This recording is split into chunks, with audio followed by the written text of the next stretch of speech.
नमस्कार. L'Oréal Paris Total Repair 5 सहप्रस्तुत Home Minister co powered by Godrej Expert Rich Crème आणि सपट परिवार चहा. Special partners Alpenliebe Juzt Jelly, Kansai Nerolac paints या भागात मी आदेश बांदेकर आपणा सगळ्यांचं मनापासून स्वागत करतो. पुन्हा एकदा आपणा सगळ्यांना दिवाळीच्या खूप खूप शुभेच्छा. बरं, आजचा दिवस हा भाऊबीज, हा अत्यंत महत्त्वाचा दिवस. बहिणीने भावाला ओवाळायचं आणि मग दिवाळीतला हा भाऊबीज सण साजरा करायचा. हे प्रत्येक घरात असतंच. तसंच हल्ली मालिकांमध्ये सुद्धा असतं. झी मराठीवरील विविध मालिकातली पात्रं आता आपल्या कुटुंबाची सदस्य झालेली आहेत. आता अशाच मिसेस मुख्यमंत्री या मालिकेतील त्या कुटुंबातील सदस्यांना आज आपण टी व्हीतून बाहेर आणून गप्पा मारणार आहोत. बबन ही व्यक्तिरेखा साकारणारे रोहित चव्हाण, मामा राजू बावडेकर, तर मामी म्हणजे भक्ती झणझणे, या सगळ्यांना आज आपण बोलतं करणार आहोत. तर आमचा बबन दादा हा आमच्यातला सगळ्यात एक नंबर कॅरेक्टर, फेवरेट जास्त कॅरेक्टर सगळ्यांचं ते रोहित चव्हाण आणि बबन हे एकच आहेत असं मला वाटतं. फार बबनचं आणि माझं रिलेशन हे खऱ्या बहीण भावंडांसारखं आहे. आणि आमचा मामा खूप दिलदार आहे एकतर, आणि तो सतत आमच्यासाठी पुण्यावरनं काय खायला आणत असतो, काय गमती जमती आणत असतो आमच्यासाठी. मामीचं आणि माझं नातं म्हणजे तिला मी आधीपासून ओळखते. खरं तर माझं जेव्हा मिथुनचे प्रमोशन होतं तेव्हा मी तिला भेटले होते आणि मला अचानक कळालं की मिसेस मुख्यमंत्रीमध्ये ती मामी करते. तेव्हा मला खूप आनंद झाला होता. मामीचे आमचे मामा डायलॉग्स खूप खात असतो आणि मामीला फार बोलायला देत नाही तो ऑन स्क्रीन, पण आमची मामी जसा कॅमेरा बंद होईल तशी बडबड बडबड बडबड सुरू करत असते ना सतत. नमस्कार. नमस्कार. नमस्कार. तुमचं बालपण कुठलं? साताऱ्यातच मी लहानाची मोठी झाले. तुमचं बालपण पुण्यामध्ये. पुण्यात कुठे? जोगेश्वरीचं मंदिर, पुण्याची ग्रामदेवता. म्हणजे मी गमतीने म्हणतो पण की जिजाबाईंनी जिथं नांगर मारला तिथे मी राहतो. किती छान, म्हणजे किती भाग्याच्या ठिकाणी राहत आहेत. खरोखर. तुमचं बालपण? कराड आणि साताऱ्यामध्ये उमरज आहे. हां, त्या उमरेच्या जवळ हिंगणोळे म्हणून छोटंसं खेडेगाव आहे. कसं काय आलात तुम्ही या मालिकेत? खूपच अपघाताने आले. म्हणजे मी थिएटर केलंय पण खूप वर्षांचा गॅप आहे माझा. मला सांगायचंय थोडंसं तुमच्याबद्दल. माझ्याबद्दल? येस. मी खूप लहान होते. बर. आणि तेव्हा असं असायचं की यूथ फेस्टिवलची खूप क्रेज होती आणि मी 11वी 12वी म्हणजे लिटरली मी 10वीत असताना पण की जेव्हा येऊच शकत नाही कोणी यूथ फेस्टिवलला, तर मी यायचे ते फक्त तुम्हाला बघायला. कारण की तेव्हा असं समीकरण होतं, youth festival is equal to Adesh Bandekar. काय सांगताय? म्हणजे चॅम्पियनशिप होल अँड सोल आदेश बांदेकर. म्हणजे जर आदेश बांदेकर असतील यूथ फेस्टिवलमध्ये तर मग बाकी सगळ्यांची चर्चा ही की आपल्याला सेकंड मिळेल का थर्ड मिळेल. म्हणजे फर्स्टसाठी कोणी अटेम्प्टच करत नव्हतं. म्हणजे इतक्या वर्षांनी काय माझं तिकडे होतं हे आता कळतंय. मराठीमध्ये असं कोणी मला विचारलं की मराठी इंडस्ट्रीमध्ये असं कोण आहे की जे खूप सुसंस्कृत आहेत, खूप शालीन आहेत आणि तरीही त्यांना जे म्हणायचं ते म्हणतात, पण ते कुठंही समोरच्याला दुखावणाऱ्या पातळीवर जात नाही, तर ते नाव माझ्यासाठी आदेश बांदेकरांचं आहे. कारण की जेव्हा तुम्ही होम मिनिस्टर सुरू होतं नाव पडल्यानंतर आणि तुम्ही असा हात जोडून नमस्कार वहिनी म्हणता आणि तेव्हा जे तुमच्या चेहऱ्यावरचं स्माईल असतं, म्हणजे थोड्या वेळापूर्वी आम्हाला नमस्कार म्हणाला तेव्हाही तेच होतं, तर ते खूप गोड आहे. आणि असं वाटतं की या माणसाने समोरच्याचा किती इन्सल्ट केला तरी तो इन्सल्ट करतोय असं वाटूच नाही शकत. सिरियसली तुम्ही करता. सॉरी, म्हणजे मला असं नाही. बरोबर आहे. ऍक्च्युली मी हे मला कळलं ते. नाही, म्हणजे आता कॅमेरा आहे आणि तुम्ही समोर आहे म्हणून मी अजिबात तुम्हाला मस्का वगैरे लावत नाही. लावायचाच नाही आपण मस्का. तर मला ना खूप भारी एक वाटते. सांगू का, सगळ्यात महत्वाची गोष्ट कशी आहे, 15 वर्ष महाराष्ट्राच्या घराघरात जात असताना जसं त्या घरी गेल्यानंतर त्या माऊली तिच्या कामातून, तिच्या घराच्या सुखासाठी झटणाऱ्या त्या सगळ्या प्रयत्नातून तो तिने एक ना प्रामाणिकपणा जपलेला असतो. तो खरेपणा विकत नाही मिळत. आत्ता या ठिकाणी आल्यानंतर माऊली, तुम्हाला मी कुठेतरी त्या व्यक्तिरेखेतून बाहेर आणून इथे बसवून ज्या गप्पा मारायला लागलो, अगदी युवा महोत्सवापासून आत्तापर्यंत तुमच्यातला तो खरेपणा आहे ना, तोच बाहेर आला. ते व्यक्त होणं आहे ना, हेच फार गरजेचं आहे. बरं, आता मी तुमच्याशी संवाद साधणार आहे. या मालिकेत कसे काय? माझा मित्र आहे सचिन पाटील म्हणून, तर त्याचा मला फोन आला की अशी 5 कॅरेक्टर आहेत जेंट्सची मालिकेतली, तुला जे आवडेल, तुला जे वाटेल की हे तुला सूट आहे, त्याची ऑडिशन करून मला ताबडतोब पाठव. मी पुण्यात होतो, यांचं सातारला सगळं चाललं होतं. 7 दिवसांनी फोन आला. जयंत पवार नेहमी झीच्या सिरियल डिरेक्ट करतो आपल्या, त्यांनी बोलवून घेतलं. माझी एक फायनल लुक टेस्ट घेतली आणि म्हटलं आता हे कर. तुम्ही शेतात, शेतात, गावात, गावात, खेड्यात काम करत असताना झीच्या कुटुंबात कसे आले? म्हणजे खूप इच्छा होती कुठंतरी काहीतरी झीमध्ये काहीतरी त्या कुटुंबात सहभाग घ्यायचा, पण ते होत नव्हतं. बाकीचे टी व्ही शो करत होतो मी. अचानक ते पण थांबलेलं. मी उसाला पाणी लावलेलं, उसाला पाणी पाजत होतो. तेवढ्यात माझ्या मित्राचा फोन आला. काय मस्त शब्द आहे हो, उसाला पाणी पाजत होतं है ना. हां, तर मकरंद गोसावी म्हणून माझा मित्र आहे, त्याचा फोन आला की तुला उद्या यायचं आहे. म्हणलं कुठं?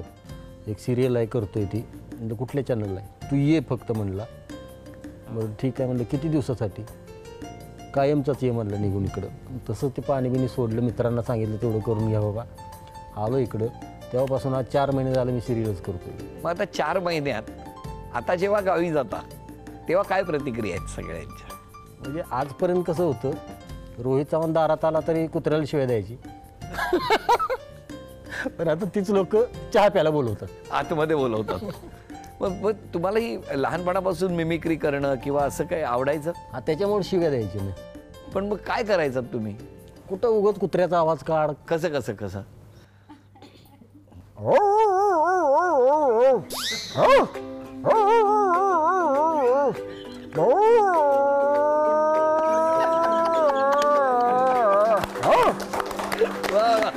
ते सगळ्या गावातली कुत्री सगळी तिथं येऊन भुंकायची. बरोबर रात्रीचं जागा आली की बाहेर यायचं, आवाज काढायचा. सगळ्या गावातली कुत्री जागी करायची. सगळे गावातले लोक बाहेर यायची, बोंबलायची. कोण असेल, आब्या असेल, सगळ्यांना माहिती होतं. सगळं हेच असणार. 4 महिने सुखाने झोपत असतील गावात. असं एकच आवाज काढता का अजून कुठले? म्हणजे वाद्यांचे आवाज काढतो मी. बर. डिमडी, आई अंबाबाईचं उधो उधो.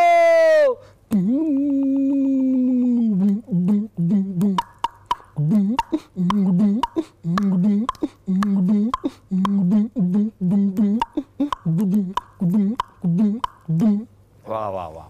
पण मला सांगा, लहानपणापासून तुम्ही इतकं करत होता, मग आई बाबांनी कधी आवाज काढला? काढला होता आवाज. कधी? कारण म्हणजे लहानपणापासूनच ही खुजली. लोकांची भीती लहानपणापासूनच मेलेली होती. कारण गाव म्हटलं की लग्न कोणाचं तर व्हायचं. त्या दिवशी लग्न कोणाचं असलं की आबा, मला आबा म्हणतात गावात सगळेच. घरातले पण आबाच म्हणतात. मग आबा आज अभ्यासाला बसलाय, सकाळी उठला की आबा अभ्यासाला बसतो, म्हणजे आज गावात लग्न आहे. म्हणजे मला ते चैन पडायचं नाही ना. वाजायला लागलं म्हणलं इकडं हातपाय कापायला सुरुवात व्हायची माझी. म्हणजे काय असलं की वाजणार. मग मी तिथं कधी जातोय, कधी जेवतोय. म्हणजे इतर वेळेला रोज सांगायला लागायचं आबा अभ्यास कर, आबा अभ्यास कर. पण ज्या दिवशी लग्न असेल त्यावेळेला सांगायला लागायचं आबा बाबा जेवायला उठ, राहू दे अभ्यास. म्हणजे आणि जिथं वाजायला सुरुवात झाली की इकडं मग माझा हातपाय कापायला लागायचा. अभ्यासात लक्ष नाही, तिकडं वाजतंय, तिकडं कसं तरी पटकन जेवायचं, परत अभ्यासाला बसायचं. आणि एकदा का झोपेला मार्गाला लागली घरातली, कुठं इकडं तिकडं गेली की हळूच तिथंच काय असेल ते दप्तर गुंडळून ठेवायचं, बाहेर यायचं, हातात चपल्या घ्यायच्या आणि जे पळत सुटायचं ते बँडवाले वाजवत असत त्यांच्यामध्ये जायचं, ती नाचायला सुरुवात करायची. सगळं गाव फिरून नवरा नवरी घरात ते ओलांडून आत गेला, तिथला चहा प्यायचा सकाळी 4-5 वाजता आणि मग घरी. किती मस्त रे. तोपर्यंत पाणी यायचं टायमिंग व्हायचं. घरातली पण उठलेली असायची, त्यावेळेला मी यायचो. तिथंच कुत्र्यासारखा मार खायचो. कुत्रा काय सुटला नाही तुमच्या आयुष्यात है ना? मार खाताना कसं कुत्र्यासारखं, आवाज काढताना कुत्र्यासारखं. यापूर्वी खूप मालिका केल्या होत्या. झीवर कुंकूमध्ये 25 एपिसोडचा एक रोल केला होता. त्यानंतर परत कधी योग आला नाही. प्रत्येक कलाकार, मराठी कलाकाराचं स्वप्न असतं की झी मराठीवर एकदा झळकावं आणि ही एवढी मोठी संधी मिळेल हे स्वप्न होते सगळं. मी 10 वेळा चिमटे काढून बघतो स्वतःला की खरंच आहे ना, हे खरंच आहे ना.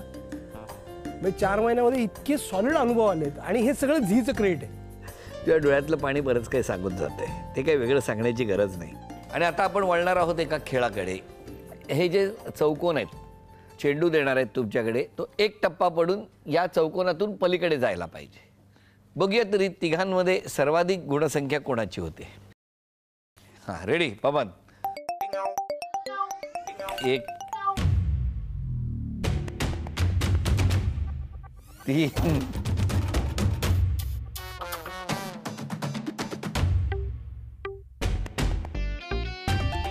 1 2 3 राजू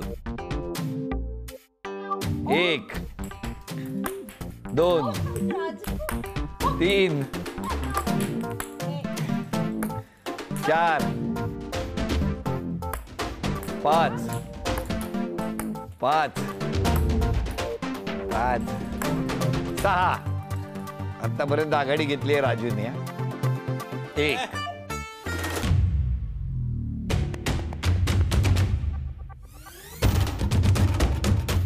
राजू हे तू जिंकतोयस. आपल्याला 4च राहिले.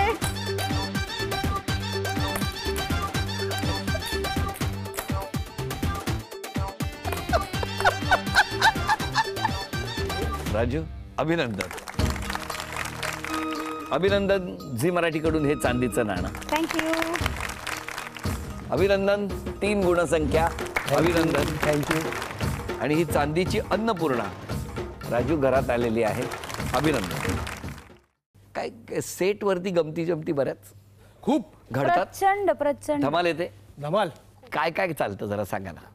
ही बऱ्याच वेळा फोनवर बोलत असते त्यामुळे तिला माहित नाही. हे खरं आहे, मी पण आता नाही बघितलं. सांगते. त्याचं असं आहे की याचं काय आहे, जन्मलाय तोच रंगभूमीसाठी. आता जीवर आलाय म्हणजे आता त्याचं संपलंय. त्याला आता अजून काही हे असे जीवन गौरव पुरस्कार. संपलं. थांब ना रे, किती बोलतोस. संपलं म्हणजे त्याला आता काही दुसरं काही त्याचं संपलंय म्हणजे आता आवश्यकता नाहीये. पण हा काय? तुम्ही कधी भांडलायत का कुणाची? अरे बापरे. फोनवर काय सुरू असतं मग? तेच सुरू असतं. बाबा तू ह्याच्या पार्टीत आहेस का आज? नाही तुझ्या बाजून आहे मी. तुझ्याच बाजूने बोललो. नक्की ना? हा मग बबन एक आवाज. आता या सिच्युएशन वरती कुत्रे काय नाही, करतात? नाही, ऐका ना. या सिच्युएशन वर त्याच्या गावातल्या कुत्र्यांनी कसे रिॲक्ट होतील? बबन.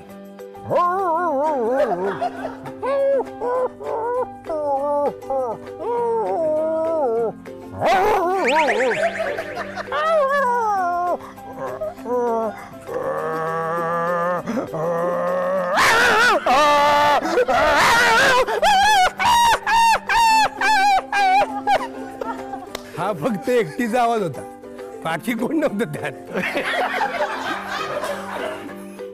पण छान आहे. हे असंच नातं असतं. म्हणूनच मी तुम्हाला खात्रीने सांगतो, मिसेस मुख्यमंत्री म्हणजे ही खूप दिवस चालतच राहणार आहे. पण प्रत्येक मालिका कधी ना कधी जेव्हा थांबते ना, तेव्हा खात्रीने सांगतो ही जी खिलाडू एक तुमचं नातं सगळ्यांचं निर्माण झालेलं आहे ना, ओक्साबोक्सी नाही रडलात तर बघा नावाचा आदेश बांदेकर. नक्की नक्की. तुम्हाला चित्र काढायचं आहे तिघांना. हा एक चित्र काढायचं आणि उरलेल्या दोघांनी ओळखायचं.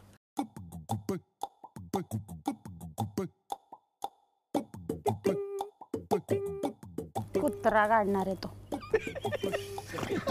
ठेव ना. एक मिनिट थांब. कसा पूर्ण होणार कुत्रा सांगा.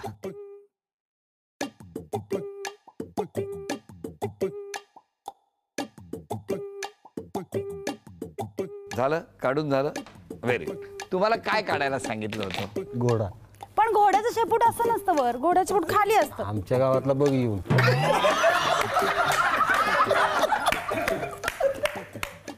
अभिनंदन. हे बक्षीस मिळालेलं आहे. धन्यवाद. घ्या.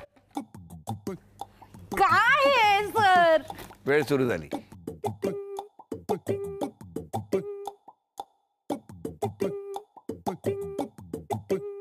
हिला बक्षीस मिळणार आहे ना?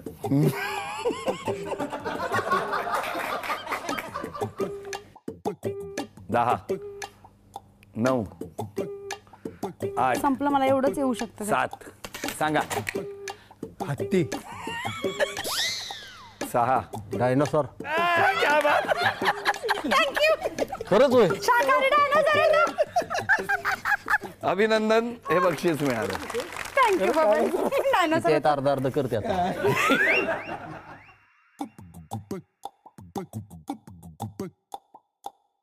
टेबल 10 9 8 7 ओळखा रे चुकीचं आहे पण ओळखा. डुक्कर 6 नाही. असा राजूच्या चित्रकलेवरून मी ओळखू शकते त्यांनी हा हत्ती काढण्याचा प्रयत्न केलाय. तुम्ही टेबल का म्हणालात त्याला? नाही तर त्यांनी टेबलच केलं होतं 4 पाय आणि नंतर त्यांनी इथं हा डोळा काढला ना. हे कदाचित हस्तिदंताचं टेबल आहे. अभिनंदन अभिनंदन. तुम्ही आज क्षमा मागायची असेल तर कोणाची मागाल? माझ्या आईची मागेन, कारण मी आज इथं बसली आहे ते फक्त आणि फक्त माझ्या आईमुळं. दुर्दैवानं 62 वर्षात ती कधीच अंथरुणाला खेळलेली नव्हती, ताप सर्दीने सुद्धा. आणि ती मागच्या वर्षी ऑक्टोबरमध्ये आजारी पडली आणि अशी आजारी पडली की ती उठलीच नाही परत. मागच्या 19 तारखेपर्यंत ती हॉस्पिटलाइज्ड होती. इतका सपोर्ट केला पण तिने मला टी व्हीवर नाही पाहिलं. मी इथं होते दरवाजात आणि तिने इथं शेवटचा श्वास घेतला. म्हणजे तिच्या शेवटच्या श्वासापर्यंत तिने फक्त दिलंच मला, माझ्याकडून कधी काही घेतलं नाही. आम्हाला असं वाटलं की तिला आपण आधी व्यवस्थित करूयात, बरं करूयात, घरात आणूयात आणि मग तिच्यासाठी घर घेऊयात. तर तेवढं नाही मला करता आलं एक मुलगी म्हणून. तर ती खंत कायमची म्हणजे कायमची राहील की मी करू नाही शकले आईसाठी. तुम्ही? अर्थात माझ्या कुटुंबाचे. अचानक 2009 साली मी निर्णय घेतला की बँक सोडायची आणि आपल्या आवडत्या क्षेत्रामध्ये काम करायचं. आणि 2011-12 पर्यंत व्यवस्थित चाललं होतं सगळं. 2012 ते 17 5 वर्ष माझ्याकडे काम नव्हतं. तेव्हा जे काय कुटुंबाने सपोर्ट केला आणि त्यांना बऱ्याच गोष्टीला सफर करावं लागलं. खरंच मनापासून धन्यवाद तुमचे आणि झी मराठीचे की त्यांनी आज ही संधी मला. कारण अगदी खरं सांगू का, कसं होतं की आपण कुटुंब म्हणजे अगदी जवळची माणसं असली ना तरी सुद्धा माफी नाही मागू शकत त्यांची, अशी ती आज मला मिळाली मागायला. त्याबद्दल खरंच मनापासून धन्यवाद सर. बबन? माझे काका काकी आणि आई वडील. का? Same position. म्हणजे कुणाला असं ह्या क्षेत्रात कोणतरी येते, कोण सपोर्ट तर घरातलं करत नाहीत, त्यातून पण आपण बाहेर पडतो रेटून, तरी पण देतात सपोर्ट. आता दिसतोय मी व्यवस्थित काम करतोय. पहिले घरचं काम काय करत नव्हतो. जे काय आहे ते घरचं कर, तुला सरणार नाही. म्हणजे प्रत्येक आईवडिलांची अपेक्षा असते घरातल्यांची. तसं त्यांचं म्हणणं होतं पण मला ते पटत नव्हतं. माझा तो किडा होता तो वळवळायचा नाही. त्यामुळे मी ती चिडायची घरातली. त्यातनं पण तसंच जायचो, खानावळ लावल्यासारखं घरी येऊन जेवायचो.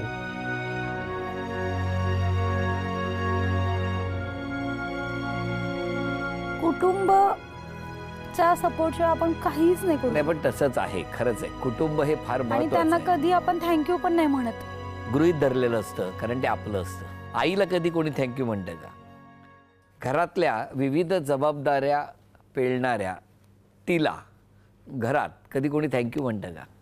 ती सुद्धा बिचारी कधीच अपेक्षा करत नाही. तर जितकं करता येईल कुटुंबासाठी तितकं करत असते.